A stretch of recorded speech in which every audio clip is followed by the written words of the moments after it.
പണ്ടാരം ഇത് പുഴുങ്ങി തിന്ന വയറ്റിനകത്തെങ്കിലും കടന്നേനെ അങ്ങനെയെങ്കിലും ആശ്വസിക്കായിരുന്നു എന്നാണ് ഇതിൻ്റെ ഈ അവസ്ഥ കണ്ടിട്ട് എൻ്റെ കെട്ടിയവനോട് പറഞ്ഞത്.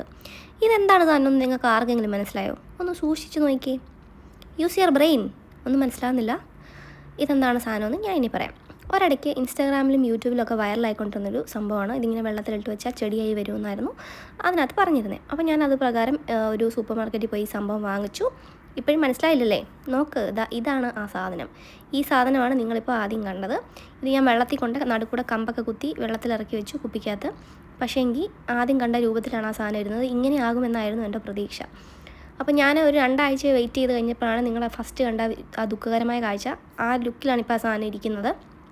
അപ്പോൾ ഇത് എടുത്ത് കളയണമെന്ന് എൻ്റെ ഭർത്താവ് എന്നോട് പലതവണ പറഞ്ഞു. പക്ഷേ ഞാനത് എടുത്ത് കളയാൻ എന്തായാലും ഉദ്ദേശിച്ചിട്ടില്ല. കാരണം നമ്മുടെയൊക്കെ ലൈഫും ഇതുപോലെ തന്നെയാണ്. പലരും നമ്മളെ നിരുത്സാഹപ്പെടുത്തും.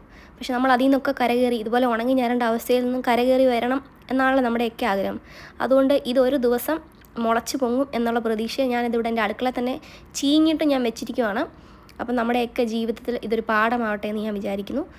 ഇനി ഇതിൻ്റെ വളർച്ചയോ ഇതിനി നശിച്ചു പോയാൽ എന്നെ ആരും തെറി വിളിക്കരുത്. ഞാൻ ഇതൊരു പരീക്ഷണാടിസ്ഥാനത്തിൽ വെച്ചിരിക്കുകയാണ്.